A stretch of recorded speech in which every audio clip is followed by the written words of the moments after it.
Sir, ഈ ശബരിമല സ്വർണ്ണക്കൊള്ള case ഒരു വല്ലാത്ത അവസ്ഥയിലെത്തി നിൽക്കുകയാണ്. ഇപ്പോൾ ഇതാ ഈ കേസിലെ 6ാം പ്രതി ദേവസ്വം ബോർഡിൻ്റെ ഒരു മുതിർന്ന ഉദ്യോഗസ്ഥൻ ആയിരുന്ന മുരാരി ബാബു റിമാൻഡിലായിരുന്നു. അദ്ദേഹത്തിന് സ്വാഭാവിക ജാമ്യം കിട്ടിയിരിക്കുന്നു. കുറ്റപത്രം സമർപ്പിച്ചില്ല. താമസിയാതെ ഉണ്ണികൃഷ്ണൻ പോറ്റിക്കും സ്വാഭാവിക ജാമ്യം കിട്ടുമെന്നാണ് സൂചന. ഫെബ്രുവരി 1-ാം തീയതി അദ്ദേഹത്തിനെ 2 കേസുകളിൽ അറസ്റ്റ് ചെയ്തിട്ടുണ്ട്. 2ാമത്തെ കേസിൽ 90 ദിവസം പൂർത്തിയായി കഴിയും ഫെബ്രുവരി 1-ാം തീയതി ആകുമ്പോൾ. അപ്പോൾ അദ്ദേഹത്തിനും സ്വാഭാവികമായിട്ട് ഫെബ്രുവരി 1-ാം തീയതി കഴിഞ്ഞാൽ സ്വാഭാവിക ജാമ്യത്തിന് അർഹനാണ്. സത്യത്തിൽ ഈ കേസ് ഈ കോടതി നിരീക്ഷണത്തിൽ നടന്ന അന്വേഷണമാണ് SITയുടെ. ഇത് അട്ടിമറിക്കപ്പെട്ടോ? ഒരു വശത്ത് SITയുടെ അന്വേഷണം ഈ രീതിയിൽ പോയി, മറുവശത്ത് ഇതിനകത്ത് കള്ളപ്പണ ഇടപാട് നടന്നിട്ടുണ്ട് എന്ന് പറഞ്ഞ് കേന്ദ്ര ഏജൻസിയായ എൻഫോഴ്സ്മെൻറ്റ് കേസെടുക്കുകയും അവർ ഇതിൽ അറസ്റ്റിലായവരെല്ലാം പ്രതിപ്പട്ടികയിൽ ചേർത്തുകൊണ്ട് അതിൻ്റെ അന്വേഷണം മുറ പോലെ നടക്കുന്നു. ചില റെയ്ഡുകൾ നടന്നു, അങ്ങനെ ചില സംഭവങ്ങളൊക്കെ ഉണ്ട്. സത്യത്തിൽ ഈ കേസ് അട്ടിമറിക്കപ്പെട്ടോ? എന്താണ് ഇതിൻ്റെ അവസ്ഥ? പ്രശാന്ത് ചോദിച്ചത്, ഉണ്ണികൃഷ്ണൻ മുരാരി ബാബുവിന് സ്വാഭാവിക ജാമ്യം കിട്ടി. നാളെ ഉണ്ണികൃഷ്ണൻ പോറ്റിക്കും സ്വാഭാവിക ജാമ്യം കിട്ടും. അങ്ങനെ വന്ന് ഇവരെ സ്വാഭാവികമായി കുറ്റവിമുക്തരാക്കുകയും ചെയ്യാം. ഇതെല്ലാം സ്വാഭാവികമാണല്ലോ. അതെ, അസ്വാഭാവികമായിട്ട് ഇതിനകത്തൊന്നും ഇല്ലല്ലോ. ഇല്ല. നമ്മുടെ രാജ്യത്തെ നീതിന്യായ വ്യവസ്ഥ വളരെ ദുർബലമാണ്. അതൊരു ചിലന്തി വല പോലാണ്. ചിലന്തി വലയിൽ കൊച്ചു കൊച്ചു പ്രാണികളെ കുടുങ്ങത്തുള്ളൂ. അതേസമയം ആനയുടെ മുന്നേ ചിലന്തി വല തടസ്സമാണ്. ആന ചിലന്തി വലയും കൊണ്ട് അങ്ങ് പോകും. ഈ കേസിൽ കൊച്ചു കൊച്ചു പ്രാണികളാണ് കുടുങ്ങിയത്. ഇനി കുടുങ്ങാനുള്ളത് വലിയ മൃഗങ്ങളായിരിക്കും. ഇതിൽ കുടുങ്ങാൻ സാധ്യതയില്ല. അതുകൊണ്ട് തന്നെ ഈ കേസിൻ്റെ ഗതിയെക്കുറിച്ച് ഒരു പൗരൻ എന്ന നിലയിൽ, ഒരു സാമാന്യ വിദ്യാഭ്യാസമുള്ള ഒരു ഇന്ത്യൻ പൗരൻ എന്നുള്ള നിലയിൽ, ഒരു രാഷ്ട്രീയ നിരീക്ഷകൻ എന്നുള്ള നിലയിൽ ഇപ്പോഴെനിക്ക് പ്രതീക്ഷയില്ല. അതിൻ്റെ ആദ്യത്തെ കാരണം നമ്മുടെ പത്മകുമാറും അതുപോലെ തന്നെ അദ്ദേഹത്തെ വിജയകുമാർ, പത്മകുമാർ പ്രസിഡൻറ്റും വിജയകുമാറും ശങ്കർദാസും മെമ്പർമാരുമായിരുന്നു. അതെ, ഇവർ 3 പേരും ഒരുപോലെയാണ് കുറ്റകൃത്യം ചെയ്തിരിക്കുന്നത്. തീർച്ചയായും. അല്ലാതെ അവർക്ക് വ്യത്യാസമില്ല. പക്ഷേ തുല്യ പങ്കാണ്. ശങ്കർദാസിനെ അറസ്റ്റ് ചെയ്തില്ല. എന്തുകൊണ്ടാണ് ശങ്കർദാസിനെ അറസ്റ്റ് ചെയ്യാതിരുന്നത്? ശങ്കർദാസിനെ അറസ്റ്റ് ചെയ്യാതിരുന്നത് അദ്ദേഹത്തിന് പക്ഷാഘാതം വന്നു എന്ന് പറഞ്ഞ് ആ ന്യായത്തിലാണ് അറസ്റ്റ് ചെയ്യാതിരുന്നത്. അദ്ദേഹം ICUവിലായിരുന്നു. വളരെ അവശ നിലയിൽ കിടക്കുന്ന ചില ഫോട്ടോകൾ പുറത്തു വന്നു. ശങ്കർദാസിനെ അറസ്റ്റ് ചെയ്തില്ലല്ലോ. ഇല്ല. അപ്പോഴേ അവിടാണ് എൻ്റെ പ്രശ്നം. ഇവിടെ വന്ന ഒരു പ്രധാനപ്പെട്ട ഒരു കാര്യം, പിന്നീട് ഒരു മെഡിക്കൽ ബോർഡ് അദ്ദേഹത്തിനെ പരിശോധിച്ചില്ലേ? പരിശോധിച്ചപ്പോൾ അദ്ദേഹത്തിന് പക്ഷാഘാതം വന്നിട്ടില്ലല്ലോ. അദ്ദേഹത്തിന് ആരോഗ്യത്തിന് വലിയ കുഴപ്പമില്ലെന്നല്ലേ അവരുടെ റിപ്പോർട്ട്. അങ്ങനെയല്ലേ അദ്ദേഹത്തെ പിന്നെ അങ്ങോട്ട് കൊണ്ടുപോയത്? അപ്പോൾ ഞാൻ പറഞ്ഞത്, SITയുടെ അന്വേഷണത്തിലെ സത്യസന്ധതയിലെ സത്യസന്ധത ചോദ്യം ചെയ്യുന്ന ആദ്യത്തെ സംഭവങ്ങളിൽ ഒന്ന് ശങ്കർദാസിൻ്റെ അറസ്റ്റിൻ്റെ കാര്യത്തിൽ SIT കാണിച്ച വൈമനസ്യമോ അതല്ലെങ്കിൽ മനഃപൂർവ്വമായി അവരതിന് വരുത്തിയ കാലതാമസവുമാണ്. അതാണ്, തർക്കമൊന്നുമില്ലല്ലോ. അദ്ദേഹം പറഞ്ഞത് കള്ളമാണെന്ന് വലിയ ബോധ്യമായത്. അതെ, തീർച്ചയായും. പക്ഷേ ശങ്കർദാസ് എന്ന് പറഞ്ഞ ആളിനെ കുറിച്ച് പലർക്കും നല്ല അഭിപ്രായം. വളരെ നേരത്തെ ചെയ്യാമായിരുന്നു. ഹൈക്കോടതിയുടെ അനുമതിയോടുകൂടി തന്നെ ഒരു മെഡിക്കൽ ബോർഡിനെ നിയോഗിച്ച് അദ്ദേഹത്തിനെ പരിശോധിച്ച് ഉറപ്പ് വരുത്തിയിട്ട് തുടർ നടപടികളിലേക്ക് കടക്കാമായിരുന്നു. പക്ഷെ അത് SIT ചെയ്തില്ല. അപ്പം ഞാൻ പറഞ്ഞത് SITയുടെ സത്യസന്ധതയെ ചോദ്യം ചെയ്യുന്നൊരു സംഭവമാണ് ഞാൻ ഈ ശങ്കർദാസിൻ്റെ കാര്യം പറഞ്ഞത്. അപ്പോൾ വിശുദ്ധന്മാരല്ല ഇത് അന്വേഷിക്കുന്നത്. SITക്ക് അവരുടേതായ അജണ്ടയുണ്ട്. അതല്ലെങ്കിൽ SIT സമ്മർദ്ദങ്ങൾക്ക് വഴങ്ങുന്നു എന്നുള്ളതിൻ്റെ ആദ്യത്തെ ഉദാഹരണമാണ് ഞാൻ ഈ പറഞ്ഞ ഒരു കാര്യം. പിന്നീട് വന്ന വീഴ്ചകൾ ഇതിപ്പോൾ വലിയ പൗരന്മാരൊന്നും ആകണ്ട, വലിയ നിയമവിദഗ്ധരും ആകണ്ട, നമുക്കിത് സ്വാഭാവികമായിട്ട് മനസ്സിലാക്കാം. ശങ്കർദാസിനെ എപ്പോഴാണ് അറസ്റ്റ് ചെയ്തത്? ഏറ്റവും ഒടുവിലാണ്. എപ്പോൾ, ഏത് സാഹചര്യത്തിൽ? ജസ്റ്റിസ് ബദറുദ്ദീൻ, അദ്ദേഹത്തിൻ്റെ പേര് പറയാതിരിക്കാൻ ഒക്കത്തില്ല. ജസ്റ്റിസ് ബദറുദ്ദീൻ എന്ന ന്യായാധിപൻ ഹൈക്കോടതിയിൽ ഉണ്ടായിരുന്നത് കൊണ്ടാണ് ഈ കേസിലെ ശങ്കർദാസ് അറസ്റ്റിലായത്. ഞാൻ പറഞ്ഞു വന്നത് അത് അടിവരയിട്ടാണ് പറയുന്നത്. വേറെ ഒരുപാട് പേര് ന്യായാധിപന്മാരുണ്ടല്ലോ. ജസ്റ്റിസ് ബദറുദ്ദീനെ ഞാൻ പറഞ്ഞത് അദ്ദേഹം കാണിച്ചൊരു ആർജവമാണ് ഈ അറസ്റ്റിലേക്ക് നയിച്ചത് എന്നുള്ളതാണ്. പിന്നെ വ്യക്തിപരമായി പറഞ്ഞാൽ ഞാൻ ശങ്കർദാസിനെ കുറിച്ച് അന്വേഷിച്ചിട്ടുണ്ട്. അദ്ദേഹം അഴിമതി കാണിക്കുന്ന ആളെ അല്ലെന്നാണ് എൻ്റെ അന്വേഷണത്തിൽ. വ്യക്തിപരമായി വളരെ നല്ല മനുഷ്യനാണെന്നാണ് എനിക്ക് കിട്ടിയ ഇൻഫർമേഷൻ. പക്ഷേ അത് അറസ്റ്റിൽ നിന്ന് ഒഴിവാകാൻ ഒരു കാരണമല്ല. 3 പേര് ചേർന്ന് നടത്തിയൊരു കുറ്റകൃത്യത്തിൽ അദ്ദേഹം അഴിമതിക്കാരനല്ലെങ്കിലും അദ്ദേഹത്തിനെ അറസ്റ്റിൽ നിന്ന് ഒഴിവാക്കി നിർത്താൻ പറ്റില്ല. അതിന് പക്ഷേ അദ്ദേഹത്തിന് ഇതിനകത്ത് കൊള്ളമുതലിൽ പങ്കില്ല, അല്ലെങ്കിൽ പങ്കെടുത്തിട്ടില്ല, എന്തുമായിക്കോട്ടെ. പക്ഷേ ഈ കേസിൻ്റെ ഒരു മെറിറ്റ് നോക്കുമ്പോൾ അദ്ദേഹത്തിനെ അറസ്റ്റ് ചെയ്യാതിരിക്കാൻ പറ്റില്ല. അതേ ഞാൻ പറഞ്ഞുള്ളൂ. അപ്പോൾ ഇവിടെ SITക്ക് പറ്റിയ ഗുരുതരമായൊരു വീഴ്ചയും അവരുടെ സത്യസന്ധത ചോദ്യം ചെയ്യപ്പെടുന്ന ഒരു കാര്യവുമാണ് ഇത്. ഇതോടുകൂടി എനിക്ക് മനസ്സിലാക്കാൻ കഴിഞ്ഞത് SIT എന്ന് പറയുന്നത് വിശുദ്ധന്മാരൊന്നുമല്ല, സാധാരണ ഒരു പോലീസ് സംഘമാണ്. അവരെല്ലാ സ്വാധീനങ്ങൾക്കും, നമ്മുടെ രാജ്യത്ത് നിലവിലുള്ള സ്വാധീനങ്ങൾക്കൊക്കെ വഴങ്ങാൻ സാധ്യതയുള്ള ആളുകളുമാണ്. അതാണ് ആദ്യത്തെ കാര്യം. SIT ഒരു വിശുദ്ധ പശു അല്ല. അതിൻ്റെ തെളിവ് നമ്മൾ വിശുദ്ധ പശു അല്ല എന്ന് പറയുമ്പോൾ അത് ചോദിക്കും, വൈ, എന്തുകൊണ്ടാണ് നിങ്ങൾ അങ്ങനെ പറയുന്നത്? ശങ്കരദാസിന്റെ കാര്യത്തിൽ അതാണ് സംഭവിച്ചത്. ഇനി രണ്ടാമത്തെ കാര്യത്തിലേക്ക്, ഇവരെ ആളുകളെ എല്ലാം വിളിച്ച് നേരിട്ട് വന്ന് SITയുടെ ഓഫീസിലെത്തി ചോദ്യം ചെയ്യുകയും, ഈ ചോദ്യം ചെയ്യാൻ വിളിക്കുന്ന ആളുകൾ വരുന്നതും പോകുന്നതും ഒക്കെ നമ്മൾ TV കാണുകയാണ്. പക്ഷേ കടകംപള്ളി സുരേന്ദ്രൻ എന്ന് പറയുന്ന മുൻ മന്ത്രി വന്നത് ഏതോ ഒരു ഭൂഗർഭ മാർഗത്തിലൂടെയാണ്. ഈ കമ്മ്യൂണിസ്റ്റുകാർ അണ്ടർഗ്രൗണ്ടിലാണ് ഇരിക്കുന്നത്. അണ്ടർഗ്രൗണ്ടിൽ അദ്ദേഹം ഇരുന്ന അണ്ടർഗ്രൗണ്ട് വഴിയാണോ ഇവിടെ വന്ന് പൊങ്ങിയതെന്ന് എനിക്ക് അറിഞ്ഞൂടാ. അദ്ദേഹത്തിന് നോട്ടീസ് കൊടുത്തിട്ടുണ്ടെങ്കിൽ നോട്ടീസ് കൊടുക്കണം, അദ്ദേഹം കാറെ വന്ന് അവിടെ ഇറങ്ങണം, SITയുടെ മുന്നിൽ ഹാജരാകുന്നത് കാണിക്കണം, വേണ്ടേ? അതല്ലേ മറ്റുള്ളവരുടെ കാര്യത്തിൽ കാണിച്ചത്? എന്തുകൊണ്ട് ആ നിലപാട് കടകംപള്ളി സുരേന്ദ്രൻ്റെ കാര്യത്തിൽ ഈ SIT കാണിച്ചില്ല? അതിനെ ഒരു മറുപടി പറയണ്ടേ സാർ? അത് അവിടെ ഒരു കാര്യം കൂടി പറഞ്ഞോട്ടെ. ഈ കടകംപള്ളിയോട് മാത്രമല്ല, ഇപ്പോൾ അറസ്റ്റിലായി റിമാൻഡിൽ കഴിയുന്ന തന്ത്രി കണ്ഠരര് രാജീവരും ഇതുപോലെ പലതവണ ചോദ്യം ചെയ്യാൻ SIT വിളിപ്പിച്ചു. സത്യത്തിൽ അത് ആരും അറിയാതെ അദ്ദേഹം അതിരാവിലെ 4 മണിക്കൊക്കെ വന്നോളാനാണ് അദ്ദേഹത്തിനോട് SIT പറയുന്നത്. അങ്ങനെ അദ്ദേഹവും 2-3 തവണ വന്നിട്ട് പോയി. അതും വന്നിട്ട് പോയതൊന്നും അധികം ആരും അറിഞ്ഞില്ല. വന്നിട്ട് പോയതിന് ശേഷമാണ് ആ വിവരങ്ങൾ പുറത്തു വന്നത്. ഒരുപക്ഷെ അത് അന്വേഷണത്തിൻ്റെ ഒരു സുഗമമായ നടത്തിപ്പിന് വേണ്ടി, അല്ലെങ്കിൽ അത് കൊണ്ടുപോകാൻ വേണ്ടി ചെയ്തതായിക്കൂടെ? അങ്ങനെ നമുക്ക് കരുതാൻ സാധിക്കും. അന്വേഷണത്തിന് അതിനൊരു വ്യത്യാസമുള്ളത്, തന്ത്രി എന്ന് പറയുന്നത് ഹോളി പ്രീസ്റ്റാണ്. അദ്ദേഹത്തെ ഒരു അന്വേഷണത്തിൻ്റെ ഭാഗമായിട്ട് പോലീസ് വിളിപ്പിക്കുമ്പോൾ ഒരു വലിയ വിഭാഗം ദൈവവിശ്വാസികളുടെ വിശ്വാസത്തെ വ്രണപ്പെടുത്തുന്ന ഒന്നാണ്. കടകംപള്ളി സുരേന്ദ്രന് ഒരുത്തെയും ചീഫ് പ്രീസ്റ്റ് ഒന്നുമല്ല. കടകംപള്ളി സുരേന്ദ്രൻ നമ്മുടെ രാജ്യത്തെ വെറും ഒരു രാഷ്ട്രീയ പ്രവർത്തകൻ മാത്രമാണ്. അദ്ദേഹത്തിന് ജയിൽവാസവും പോലീസ് സ്റ്റേഷനും അപരിചിതമായൊരു കാര്യമല്ല. തന്ത്രിക്ക് അങ്ങനെ അല്ല. തന്ത്രി പോലീസ് സ്റ്റേഷനിൽ പോയിട്ടില്ല, ഇത്തരം ചോദ്യം ചെയ്യലുകൾക്ക് വിധേയനായിട്ടില്ല. ഇതെല്ലാം അദ്ദേഹം വഹിക്കുന്ന സ്ഥാനം ശബരിമല തന്ത്രിസ്ഥാനമാണ്. അതുകൊണ്ട് അദ്ദേഹത്തിന് ഒരു പ്രത്യേക പരിഗണന കൊടുത്തു എന്ന് വേണമെങ്കിൽ പറയാം. 4 മണിക്ക് ഹാജരാകാൻ പറഞ്ഞ അദ്ദേഹം 4 മണിക്ക് ഹാജരായല്ലോ. അപ്പം അദ്ദേഹത്തിനെ പിന്നീട് അറസ്റ്റ് ചെയ്തല്ലോ. അദ്ദേഹം അതിരാവിലെ വരികയും ആരുടെയും ശ്രദ്ധയിൽപ്പെടാതെ ചോദ്യം ചെയ്യലിന് വിധേയമാകുകയും ചെയ്തിട്ട് അവർ വിട്ടയച്ചപ്പോൾ പോയി, പിന്നീട് അറസ്റ്റിലായി. അല്ല, ഞാൻ പറഞ്ഞു വന്നത്, അതിനൊരു റീസൺ പറഞ്ഞത്, ഒരു സാധാരണ രാഷ്ട്രീയ പ്രവർത്തകൻ അദ്ദേഹം മന്ത്രിയായി MLA ആയി എന്ന് പറഞ്ഞതുകൊണ്ട് അദ്ദേഹത്തിന് പ്രത്യേകതയൊന്നും വരുന്നില്ല. MLA-മാരെ എത്രയോ പേരെ പരസ്യമായിട്ട് അറസ്റ്റ് ചെയ്തിട്ടുണ്ട്, ഇല്ലേ? അപ്പോൾ പിന്നെ അതിനകത്ത് സ്ത്രീപീഡന കേസിൽ പോലും പെട്ട MLA-മാരുണ്ട്. അപ്പോൾ അതുകൊണ്ട് MLA എന്ന് പറയുന്ന പദവിക്ക് പ്രത്യേകിച്ച് വിശുദ്ധിയൊന്നുമില്ല. വിശുദ്ധിയില്ലെന്ന് മാത്രമല്ല, MLA എന്നുള്ള പദവിയിലിരിക്കുന്ന പലരും ക്രിമിനൽസുമാണ്. അതുകൊണ്ട് അതിലേക്ക് ഞാൻ പോകുന്നില്ല. പക്ഷെ തന്ത്രി എന്ന് പറയുന്നത് ശബരിമല ഒരു തന്ത്രിയേ ഉള്ളൂ. അതുകൊണ്ട് അത്തരത്തിൽ ഒരു വിട്ടുവീഴ്ച ചെയ്തു എങ്കിൽ പോലും അത് കടകംപള്ളി സുരേന്ദ്രനോട് കാണിക്കാനൊരു ന്യായമായിട്ട് എനിക്ക് തോന്നുന്നില്ല എന്നാണ് ഞാൻ പറഞ്ഞ. തന്ത്രിക്ക് കൊടുത്ത പരിഗണന മുൻ മന്ത്രിക്ക് കൊടുക്കേണ്ട കാര്യമില്ല. കൊടുക്കേണ്ട കാര്യമില്ല. അല്ല, അദ്ദേഹത്തിന് രഹസ്യമായിട്ട് ചോദ്യം ചെയ്യേണ്ട കാര്യവുമില്ല. അദ്ദേഹത്തിന് പോലീസ് സ്റ്റേഷൻ ഒന്നും പുത്തരിയല്ലല്ലോ. അല്ല, അത് ഒരുപാട് ജയിലറകളും കയ്യാമങ്ങളും ഒക്കെ കണ്ട് തന്നെയല്ല, ചോരൽ ചാല നീന്തി വന്ന ആളാണ്. അപ്പോൾ വിപ്ലവം നടത്താനിരിക്കുന്ന ആളാണ്. വിപ്ലവം രഹസ്യം നടത്താൻ നോക്കൂ. അണ്ടർഗ്രൗണ്ടിൽ വിപ്ലവം നയിക്കാമെന്നുള്ളതല്ലാതെ വെളി വരണ്ടേ വിപ്ലവം നടത്താൻ. അപ്പോൾ അതുകൊണ്ട് ഞാൻ പറഞ്ഞു വന്നത്, അദ്ദേഹത്തോടെ കാണിച്ച ഒരു സൗമനസ്യം സംശയത്തിനിട നൽകുന്ന രണ്ടാമത്തെ കാരണമാണ്. പിന്നീട് കുറ്റപത്രത്തിൻ്റെ കാര്യം. കുറ്റപത്രത്തിൻ്റെ മുഴുവൻ കുറ്റപത്രവും കൊടുക്കാതെ ഇവരുടെ ജാമ്യം ഒഴിവാക്കാൻ ഒരുപക്ഷെ കഴിയുമായിരുന്നു എന്ന് നിയമവിദഗ്ധരെ പരിശോധിക്കേണ്ട കാര്യം. അല്ലെങ്കിൽ തന്നെ വേറെ കേസിൽ അറസ്റ്റ് ചെയ്യാം. ഒരു ഭാഗികമായ കുറ്റപത്രം കൊടുത്തുകൊണ്ട് തന്നെ അവരെ ജയിലിൽ നിലനിർത്താമായിരുന്നു. അപ്പോൾ ഹൈക്കോടതി തന്നെ കഴിഞ്ഞ ദിവസം നിരീക്ഷിച്ച വിചാരണ തടവുകാരായിട്ട് വെക്കാം.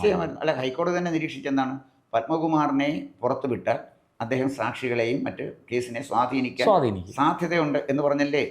അതിവർക്കൊക്കെ പറഞ്ഞാണ് ഹൈക്കോടതി വരെ ജാമ്യം ഹർജി തള്ളി. ഇതിനകത്ത് പെട്ടെന്ന് ഒരു സ്വാഭാവികമായ ജാമ്യം അവർക്ക് കിട്ടാൻ വഴിയൊരുക്കിയത് കുറ്റപത്രം കൊടുക്കുന്നതിലുണ്ടായ കാലതാമസമാണ്. എന്തുകൊണ്ട് കുറ്റപത്രത്തിൽ കൊടുക്കാൻ കാലതാമസം ഉണ്ടായി? അത് ബോധപൂർവം ഉണ്ടായതാണോ അതോ നിയമപരമായ നടപടിക്രമങ്ങളുടെ ഭാഗമാണോ? സാർ, അവിടെ ഒരു വലിയ പ്രശ്നം അവശേഷിക്കുന്നുണ്ട്.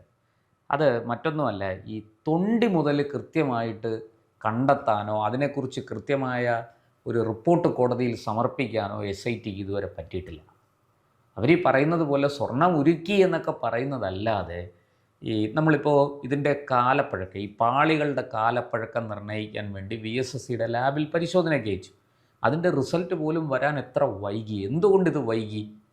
ഇവിടെ SIT എന്തുകൊണ്ട് ഇക്കാര്യത്തിലൊരു ഒരു അഗ്രസീവായ നയം സ്വീകരിക്കുന്നില്ല, ഒരു ആവേശം കാണിക്കുന്നില്ല? ഇതൊക്കെ വലിയ സംശയങ്ങൾക്കിട നൽകുകയാണ്. അല്ല, അതിനകത്ത് തന്നെ ഈ കേസ് കേൾക്കുന്ന സാമാന്യമായൊരു കോമൺ സെൻസ് ഉള്ള ഒരാൾക്ക് മനസ്സിലാകും. ഈ ഉണ്ണികൃഷ്ണൻ പോറ്റി ബാംഗ്ലൂരിലായിരുന്നു. ബാംഗ്ലൂർ ബേസ്ഡ് ജുവലറിക്കാരുമായിട്ട് ഇയാൾക്ക് ബന്ധമുണ്ട്. ഇത് വളരെയായിട്ട് സർപ്രൈസിങ് ആയിട്ടാണ് അവർ റെയ്ഡ് നടത്തേണ്ടത്. അതല്ലാതെ കേസ് കൊടുത്ത് നോട്ടീസ് വിളിച്ച് വരുത്തിയാൽ ഇതൊന്നും നിൽക്കില്ല. രണ്ട്, ഈ സ്വർണം തൊണ്ടിമുട്ടത്തിലായാലുള്ള ഒരു പ്രോബ്ലം എവിടെയാണെന്ന് ചോദിച്ചാൽ അത് SITക്ക് എല്ലാവർക്കും ഒന്നും ചെയ്യാൻ പറ്റില്ല.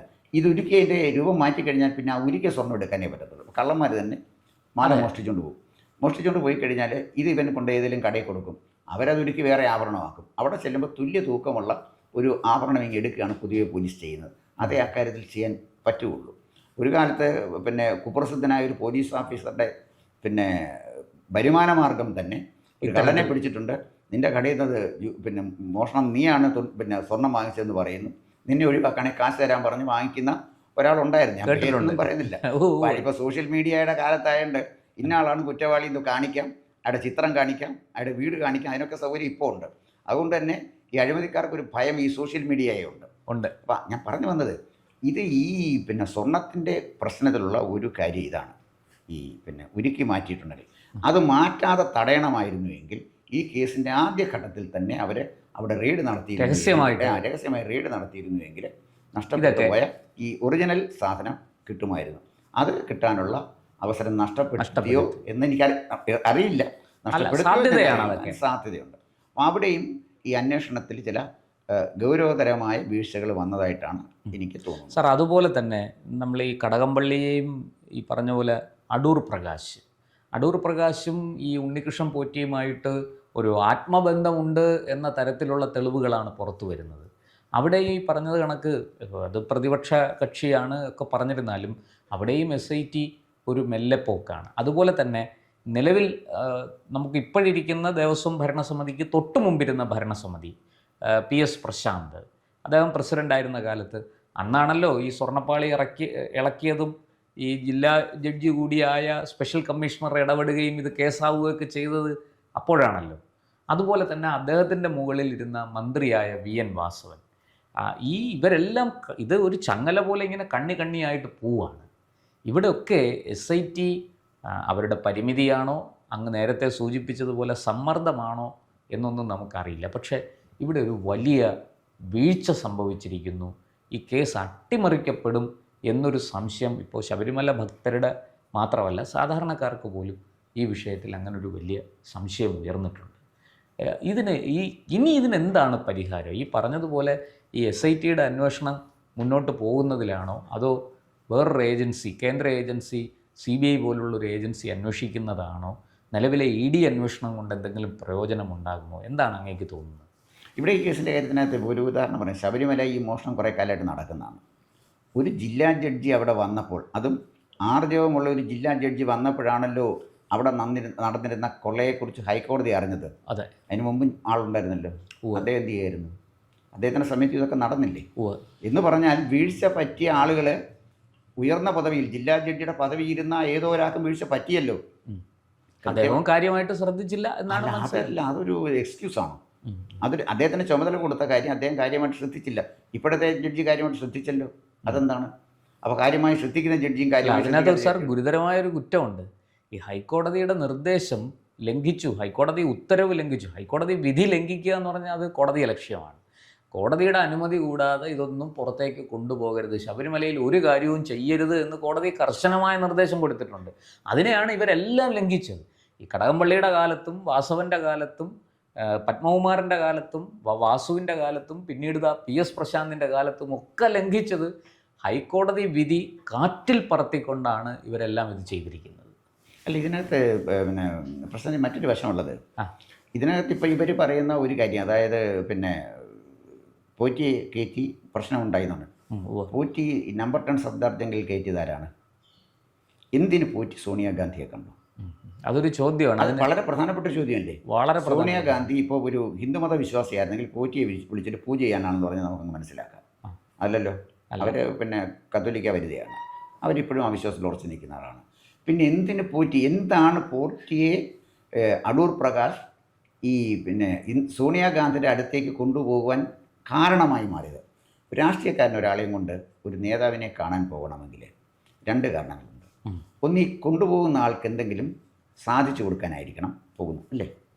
രണ്ട്, ഈ കൊണ്ടുപോകുന്ന ആളെ പരിചയപ്പെടുത്തിയാൽ തൻ്റെ രാഷ്ട്രീയ സ്വാധീനം ഉറപ്പിക്കാൻ കഴിയുമെങ്കിലും കൊണ്ടുപോകും. അങ്ങനെ അതല്ലാതെ നമ്മുടെ നാട്ടിൽ പറയുന്ന പോലെ ഒന്നും കാണാതെ പട്ടിന് വെള്ളത്തിൽ ചാടത്തില്ലല്ലോ.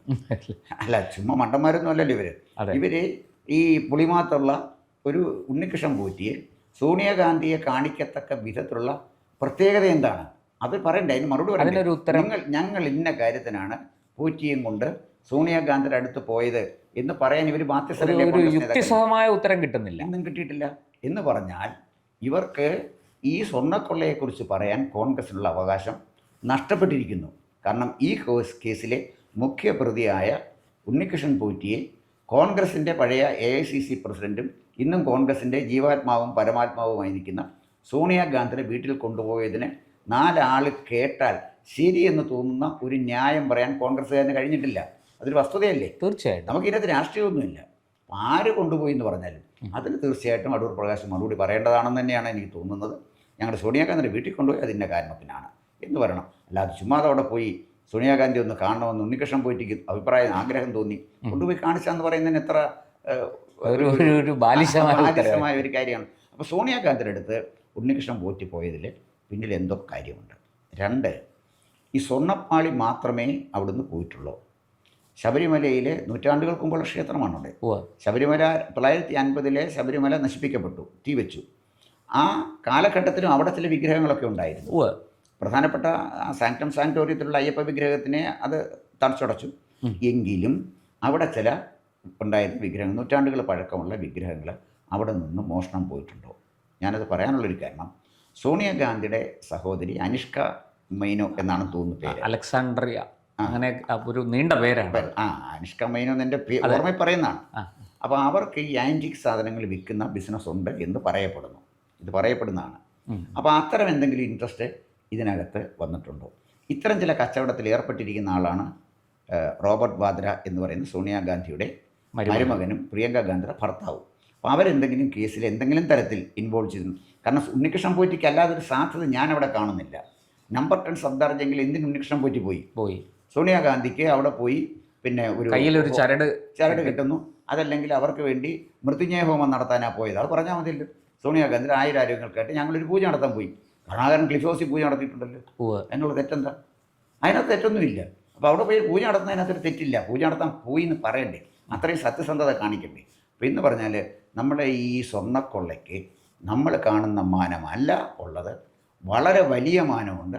ഒരു പക്ഷേ വലിയ മത്സ്യങ്ങൾ ഇതിൻ്റെ പിന്നിലുണ്ട്, തിമിംഗലങ്ങൾ ഇതിൻ്റെ പിന്നിലുണ്ടാകാം. അവരെ കണ്ടെത്താനുള്ള ആർജവം SITക്കുണ്ട് എന്നെനിക്ക് തോന്നാത്തതിൻ്റെ കാരണം 2 കാരണങ്ങളാലാണ്. ഏറ്റവും പ്രധാനപ്പെട്ട ശങ്കർദാസിൻ്റെ കാര്യത്തിൽ, രണ്ടാമത്തെ കാര്യം കടകംപള്ളിയുടെ കാര്യത്തിൽ. അതുകൊണ്ട് തന്നെ ഈ കേസ് തന്നെയല്ല, ഈ കേസ് കേരളത്തിലും തമിഴ്നാട്ടിലും ആളുകളുണ്ട്. കേരളത്തിൽ ഒതുങ്ങി നിൽക്കുന്ന കർണാടകയിലും ഹൈദരാബാദ് വരെ കർണാടക, ആന്ധ്രാപ്രദേശ് ഇവിടെയൊക്കെ ഉണ്ട്. മറ്റ് സ്റ്റേറ്റുകളിൽ കൂടെ ബന്ധപ്പെട്ട ഒരു കേസായതുകൊണ്ട് ഇത് CBI അന്വേഷിക്കുന്നതാണ് കൂടുതൽ നല്ലത് എന്നാണ് എനിക്ക് തോന്നുന്നത്. ED എന്ന് പറയുന്ന കള്ളപ്പണ കേസ് കൊണ്ട് തീരുന്നതാണ്. പക്ഷേ കുറ്റകൃത്യം അന്വേഷിക്കാൻ EDക്ക് അവകാശമില്ല, മോഷണം അന്വേഷിക്കാൻ അവർക്ക് അവകാശമില്ല. അതുകൊണ്ട് CBI ഈ കേസ് ഏറ്റെടുത്ത് അന്വേഷിക്കുന്നതായിരിക്കും നല്ലത്. ഇത് അന്വേഷിച്ചാലും ഇന്ത്യയിലെ നീതിന്യായ വ്യവസ്ഥയിൽ യഥാർത്ഥ കുറ്റവാളിയെ കണ്ടെത്താനും അവരെ നീതിപീഠത്തിൻ്റെ മുന്നിൽ എത്തിച്ച് അവർക്ക് ശിക്ഷ വാങ്ങിക്കൊടുക്കുവാനും ഇന്ത്യയിലെ ഇന്ന് നിലനിൽക്കുന്ന സംവിധാനത്തിൽ കഴിയുമെന്ന് ഇവിടെ ജീവിക്കുന്നൊരു പൗരൻ എന്ന നിലയിൽ, സാമാന്യ വിദ്യാഭ്യാസമുള്ളൊരു പൗരൻ എന്നുള്ളതിൽ എനിക്ക് വിശ്വാസമില്ല. തീർച്ചയായിട്ടും നമുക്ക് കാത്തിരിക്കാം, എന്താണ് സംഭവിക്കുന്നതെന്ന് നോക്കാം. കാരണം ഇനിയും നടപടിക്രമങ്ങൾ ബാക്കി നടക്കാനുണ്ട്, വിവരങ്ങൾ പുറത്തു വരാനുണ്ട്. SITയുടെയും EDയുടെയും അന്വേഷണം കോടതി തൃപ്തിയൊക്കെ രേഖപ്പെടുത്തിയിട്ടുണ്ട്. എങ്കിലും നമുക്ക് പ്രതീക്ഷയോടെ കാത്തിരിക്കാം. ഓക്കെ. കൂടുതൽ വാർത്തകളും വിശേഷങ്ങളും നേരിട്ട് ലഭിക്കാൻ ജനങ്ങളിൽ നിന്ന് ജനങ്ങളിലേക്ക് ജനഭൂമി ന്യൂസ് സബ്സ്ക്രൈബ് ചെയ്യൂ. ബെൽ ബട്ടൺ അമർത്താനും മറക്കരുത്.